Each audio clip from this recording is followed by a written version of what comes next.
Exercise 18.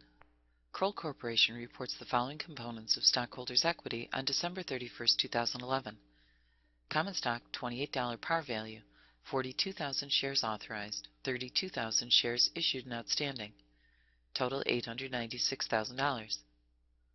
Paid in capital in excess of par, $51,000, and retained earnings, $265,000. In year 2012, the following transactions affected its stockholders' equity accounts. January 2nd, purchased 2,800 shares of its own stock at $28 cash per share.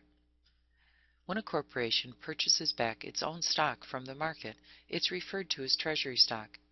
This results in a temporary reduction to equity.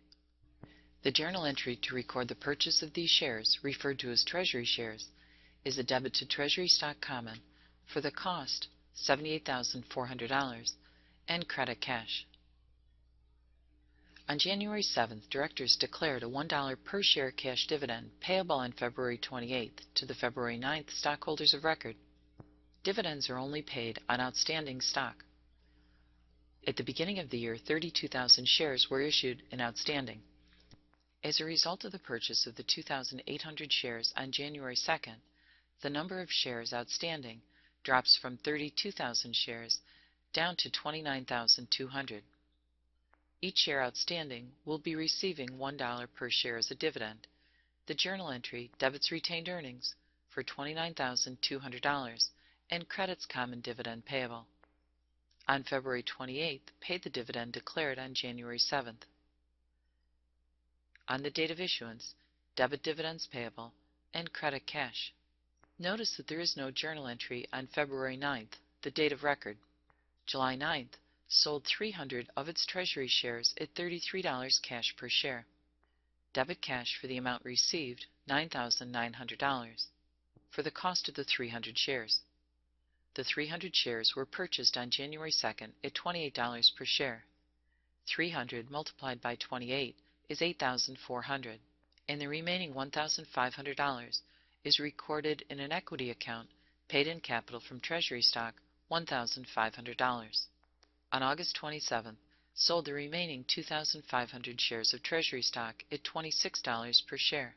Debit cash for the amount received, $2,500 multiplied by 26, $65,000. Credit the treasury stock common account for the cost of the 2,500 shares. 2,500 multiplied by 28 is $70,000. When we reissue the shares on August 27th, the amount received is $5,000 less than what the company had paid for the shares. This $5,000 difference needs to be absorbed by the other equity accounts. The first account to be debited is the paid-in capital from treasury stock account. The account did not have a balance as of January 1st and was credited back on July 9th for $1,500. This account can absorb $1,500 of the $5,000 shortfall. The paid-in capital from treasury stock account can never have an ending debit balance, which is why we only debit paid-in capital from treasury stock for $1,500. Anything more would send it into an ending debit balance. The remaining $3,500 is absorbed by the retained earnings account.